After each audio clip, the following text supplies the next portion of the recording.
Imagine planning a wedding, and instead of choosing between colors, you are choosing between ogiri and curry. This was Nkechi's mistake. This is a story of one bride, two cooks, and one kitchen that nearly turned into a war zone. This is not just a love story about weddings. It's a battle of pride, pepper, and the pot that almost broke the marriage even before it started. So sit tight, grab your chin chin, and let's dive right into the story. A long time ago, well, not that long, just last 2 Decembers, in the buzzing town of Owerri, something strange began to cook inside the mansion of the Ezoko family. It started quietly, like the way gas leaks just before it explodes. The family compound was already boiling with the wahala of Nkechi's traditional preparations. Chairs were arriving, canopies were being erected like mushroom houses, generators were humming, aunties were shouting. But all that was normal. What wasn't normal was Nkechi. Nkechi had just returned from UK with glowing skin, curly wig, long lashes, and a suitcase full of big tastes. But she wasn't alone. Behind her, holding a box of spices and smiling like an innocent UN peacekeeper, was her fiance, Rahul Arinze Kapoor, a tall, soft-spoken tech bro with half Indian, half Igbo roots. Rahul was the human version of warm bread, calm, agreeable, and always trying to make peace, even when thunder was about to strike.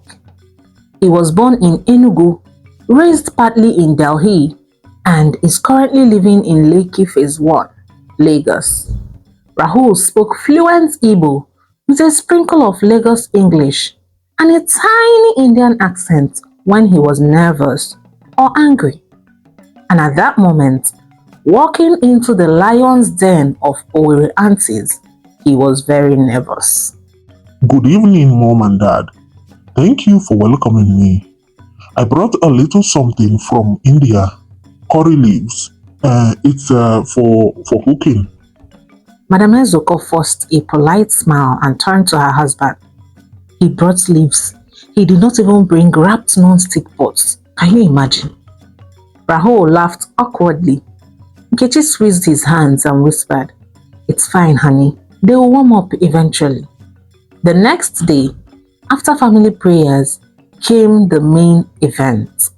The sitting room was full. Her father was enjoying his glass of palm wine. Her mother sat with one wrapper tied around her waist. Her senior aunties were chewing bitter cola like it was chewing gum.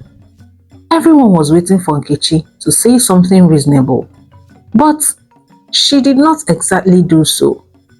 Nkechi stood tall, with a voice sweet like icing sugar. "Mommy, Daddy, I want something special for the wedding menu." Madam Ezoko looked up, already smiling. "Yes now, as you should. I've already told Mama Nena to cook correct ofe, ogba, jollof, okwa, goat's meat pepper soup, snail, onubusu." Nkechi interrupted softly. "Oh, that's beautiful, Ma.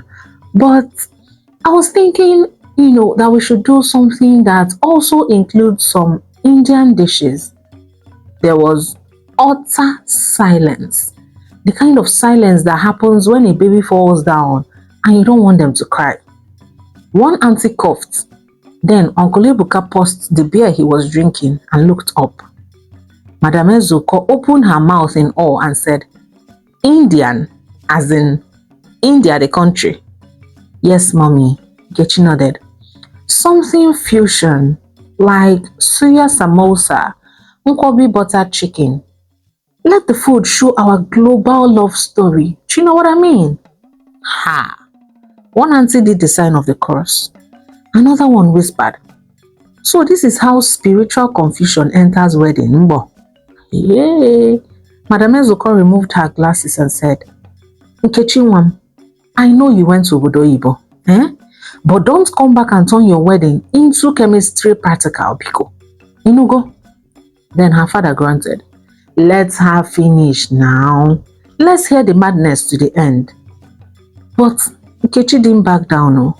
She squared her shoulders and smiled at Rahul, who gave her an encouraging nod, still clutching his curry leaves like a peace offering. Mommy, this is not just a wedding, it's a statement. We're not doing village rice and beans. I want both cultures represented, Nigerian heat and Indian spice, all in one. Do you understand? That was when the mother fainted slightly. Nothing serious though, just one dramatic lean backwards on the cushion with her hand on her chest like a Z-World telenovela actress. 3 days later, Nkechi drops the real bomb. I've hired a chef from Lagos. Her name is Chef Priya and she's Indian. She'll be in charge of the Indian menu. And just immediately after she dropped this bomb, a sharp voice came from the shadows. Who will be in charge of what? Everybody turned, and there stood Mama Nenna with her wrapper tied like a general on duty, a white scarf on her head, a wooden spoon in one hand, and her eyes were sharp like razor. Did I just hear that this Pekin, this child that I carried since her head was small like coconut, wants to bring an Indian woman to cook in this house? Nobody answered, because when Mama Nenna talks, even the pots stop sizzling. She stepped forward slowly, and her eyes fixed on Rahul. Mr. Kapoor, I'm sure you're a good man, but you see this curry, leave it outside. Go. Ah, Mama, it's not like that. Rahul said gently. Chef Priya is, very respectful. She wants... Young man, she interrupted. Don't mama me. I've been cooking in this family since before you were born. I know the exact pepper level that makes a dead man wake up. Now, you want to come and fry perfume in the name of food? Nkechi stepped in immediately. Mama Nenna, please. You are still the one cooking the main menu. Chef Priya will just what? Boil coconut milk and spoil people's intestines? She then pointed her wooden spoon like a weapon. Let me warn all of you. If that woman steps inside my kitchen, me and my ancestors will handle it. Finish. That night, the compound was very tense. The announcement had been made, and Chef Priya was already on her way from Lagos. The fire has been set, waiting to explode. In the kitchen, Mama Nenna began whispering into the mortar, grinding her crayfish with spiritual concentration. They want to disgrace me. Me. Muwa Nenna Wokocha. Hey! But they have forgotten one thing.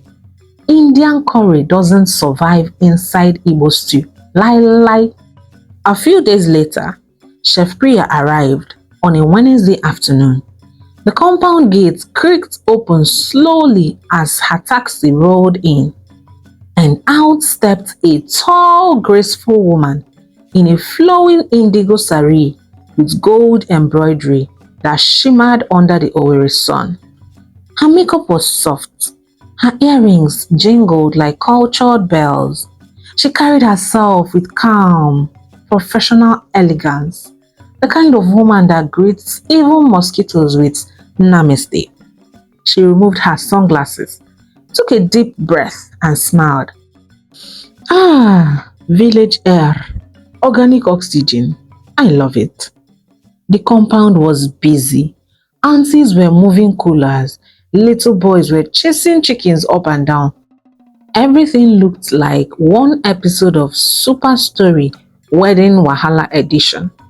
Chef Priya rolled her suitcase past the suya stand Uncle Ebuka was setting up and walked confidently towards the kitchen. That's where Mama Nenna stood with her hands on her hips, like a chief priest of culinary welfare. Her scarf was tied tighter than usual. Her wrapper was a special fighting wrapper. Mama Nina watched as Chef Priya approached, and then her eyes scanned the woman's earrings, bangles, suitcase. In fact, she sized her from her head down to her toe and smiled with a kind of politeness that kills slowly. "Welcome," she said. "Thank you so much, madam," Chef Priya replied sweetly. It's a pleasure to meet the legend herself. I've heard so much about you. Eh, Mama Nena cocked her head. "What exactly have you heard?" That you are the soul of this kitchen, and that your ofaku can bring peace during war.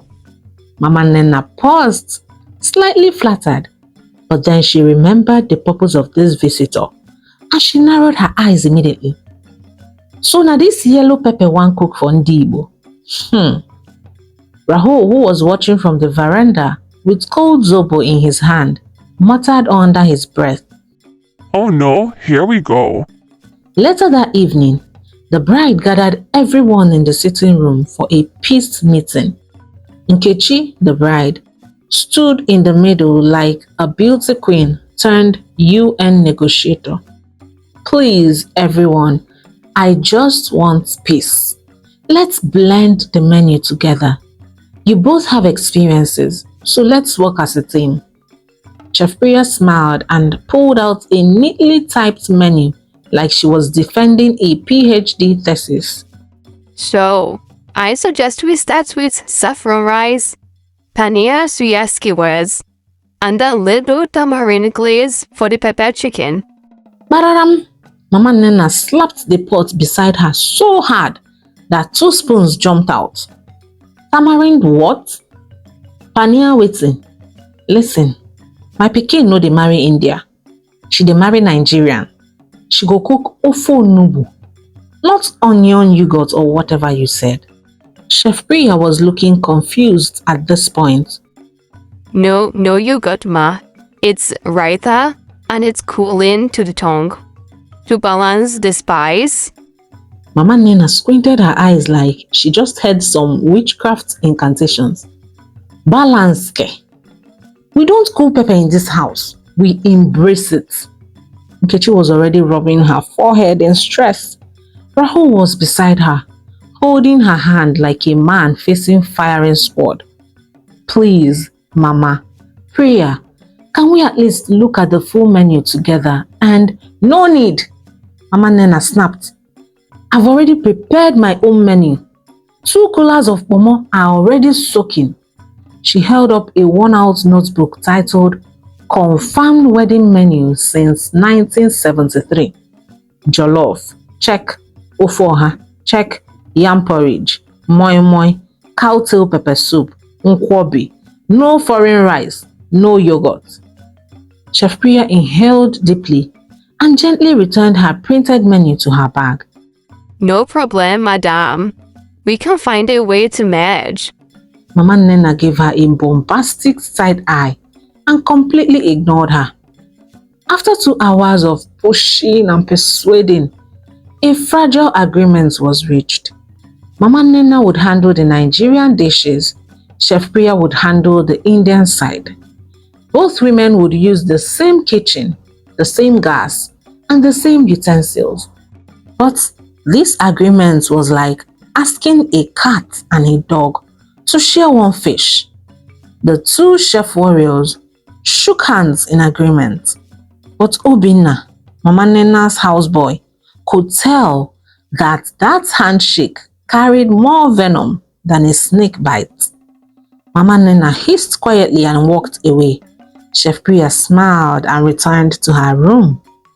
As the compound began to calm down, Nkechi sat at the veranda, sipping cold malt and staring into the space. Rahul came and sat beside her, gently placing his hand on her shoulders. "Baby, are you okay?"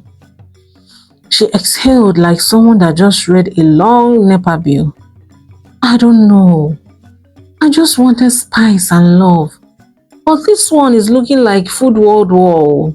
From the outside, the kitchen looked like any regular compound kitchen. It had wide windows, tiled counters, the hum of 2 fridges, and that familiar clang of metal spoons in aluminium pots. But on the inside, that kitchen had become a battleground of pots and peppered pride. Since their first agreement, Chef Priya and Mama Nenna had divided the kitchen by an invisible border. No official lines were drawn, but it was clear. The left side, with the labeled spice jars, cotton board, and spotless apron, belonged to Chef Priya, while the right side, where bags of ogiri, rice, crayfish, native pots, and 2 old spoons that looked like they fought in Biafra War, was Mama Nenna's territory. None of them spoke much to each other, but the kitchen was loud. Mama Nenna would start her morning by tying her wrapper tightly around her waist, clearing her throat, and addressing her onions like they were long-lost relatives. You, eh? You will make my stew sweet. Yes, you will melt inside my egusi like correct wife. Sometimes she would sing too. You know, those old Igbo chants passed down from generations. Her voice echoed into the courtyard, loud and proud, while she crushed pepper on her grinding stone with holy aggression. On the other side, Chef Priya is as calm as chilled yogurt.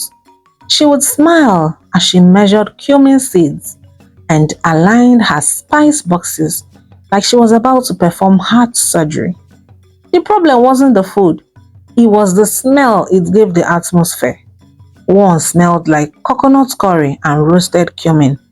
The other smelled like crayfish and ogiri mixed with ancestral anger. And that was when small insults started flying around inside the kitchen. One afternoon, as Mama Nenna stirred her egusi with the care of a mother bathing her newborn, she paused and sniffed the air. Something is off. She dipped her spoon and tasted it, and then she frowned. She noticed a strange sweetness, like a powdery taste. She then turned slowly and saw Chef Priya wiping her spoon on her napkin and acting innocent. Excuse me, ma, Chef Nenna said sharply. Did you pass near this spot? Priya blinked. What? No, I was working on my rice. Are you sure? Because it's starting to smell like baby ginger powder and cinnamon. Chef Priya smiled lightly without lifting her eyes. Well, what can I say? Maybe the wind carried my turmeric. It tends to wander, you know. That night, Mama Nenna poured the entire soup out and started again. Sophia, I no go carry last, she muttered. But by the next morning, it was her turn. As Chef Priya prepped her butter chicken mix, she then reached for her sealed bottle of ground ginger, opened it, and almost passed out. My God, She whispered as her nose twitched. what is this? The smell that burst out of the jar was ogiri, aka fermented locust beans. Not the soft one, the strong one, the type that could reset memory. She turned and saw Mama Nenna smiling to herself as she deshelled her melon beside the window. Do me, I do you, man no go vex, she said calmly without looking up. And that was how the kitchen world war began.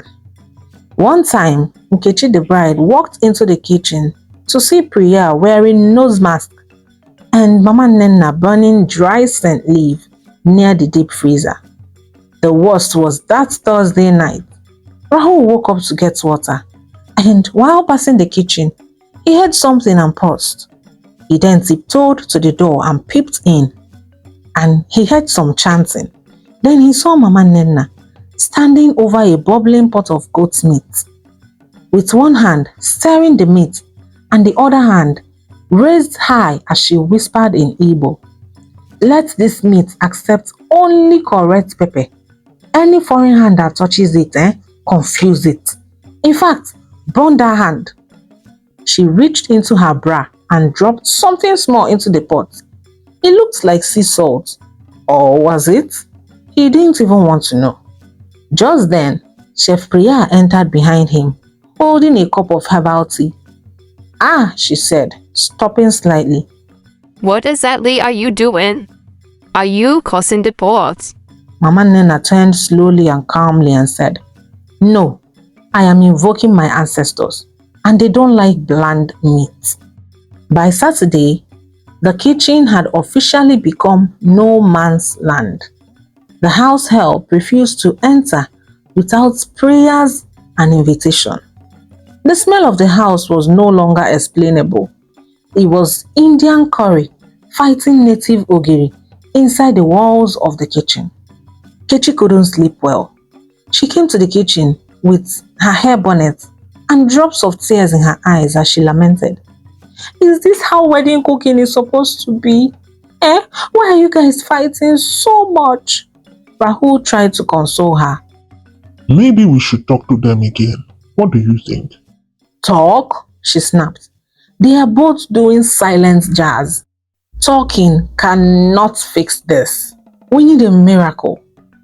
That was when her mother suggested what she called a small solution. "Let them both present food for tasting," Mama Ezuko said. "One neutral committee will taste it, and then we'll decide if this foolishness can end." At that point, Nkechi was too tired and stressed to even argue. "Fine, let them cook. One final test, and after that, I'll make my decision." She then stood up and went to deliver the message herself. When the two chefs heard the news, they both agreed reluctantly. Chef Priya nodded coldly and said, No problem. It's good to let the food speak. Mama Nena said with pride, Time to separate the chicks from the chicken." And with that, the food tasting was fixed for Sunday evening. And on that Sunday morning, the tasting rehearsal and cooking began like a holy fast. The sun hadn't fully risen well when Mama Nena tied her wrapper with finality and muttered under her breath, "Today na today." She marched into the kitchen like someone going to war. She didn't greet anybody or even answer any greetings. She didn't want any distractions. She just tied her apron and held her wooden spoon like it was a lifeline. Then, the most important ingredient of all was her deep-rooted determination to disgrace curry. Meanwhile, Chef Priya emerged from her guest room at exactly 6:30 a.m. with hair wrapped in a silk scarf, wearing a crisp cream kaftan, and carrying a spice case like a surgeon entering the theater. She didn't say pim. She just gave Rahul a quick wink and walked straight to her corner of the kitchen like the queen of calm vengeance. By 7 a.m. sharp, Mama Nena was already sharpening her knife and washing the cocoyam that she would use for ofo onubo. She moved with firewood speed, and her eyes were narrowed. Her lips were humming an old war song that only women born before the independence will know. Firstly, she brought out her personal black pot, the one she only used when the matter was spiritual. She cleaned it and muttered one small prayer and began boiling her goat's meat like it committed a sin. This goat must confess sweetness today. She roasted her uba on open fire, pounded her pepper with precise wrist movement, and then opened her bottle of ogiri. Chai!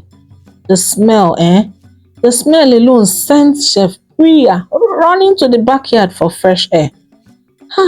That thing can peel wall paint, she whispered, trying to catch her breath. But Mama Nena inhaled it like perfume, with her eyes closed. Ah, that's the smell of generational blessing. As she stirred her nkwobi, she spoke to the pot with so much authority. I raised this bride. I fed her from small.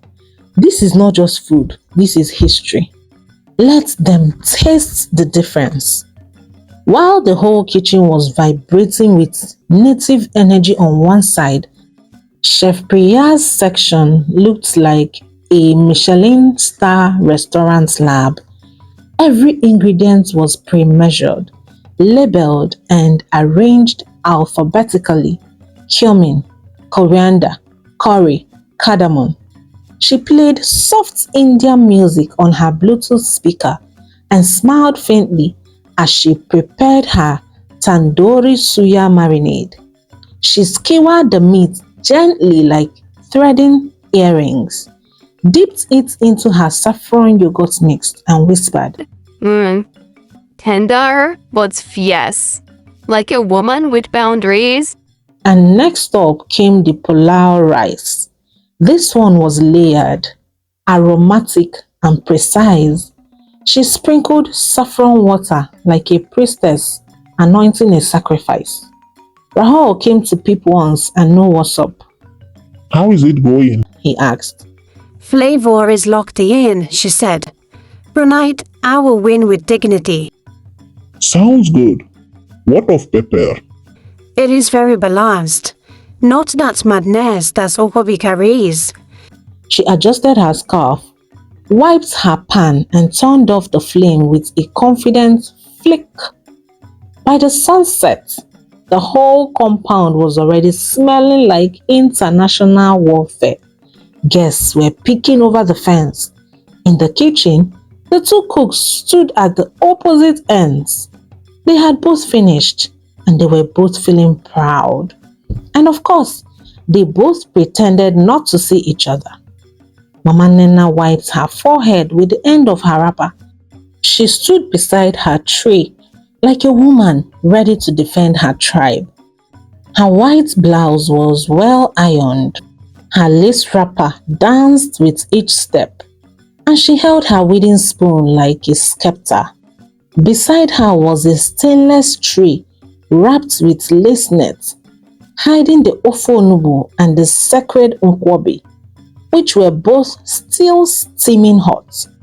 Meanwhile, opposite her in the other section of the kitchen was Chef Priya, calmly adjusting the final leaf on her plate. Her food, tandoori suya and saffron pulao rice, looked like it was about to win a photo shoot. There was no stain and no oil spill, just color, precision, and quiet confidence. The compound was arranged like a small wedding already. Plastic tables were covered with white clothes. Red chairs stood in rows. Guests started trickling in, together with curious aunties, hungry uncles, and neighbors. At the center of it all sat the official judge, Uncle EBUBE, a retired choir master, Ezoko family leader. He was also a self-made pepper-tolerant food critic. He has survived at 7 weddings and 3 burial receptions. Everyone respected his tongue.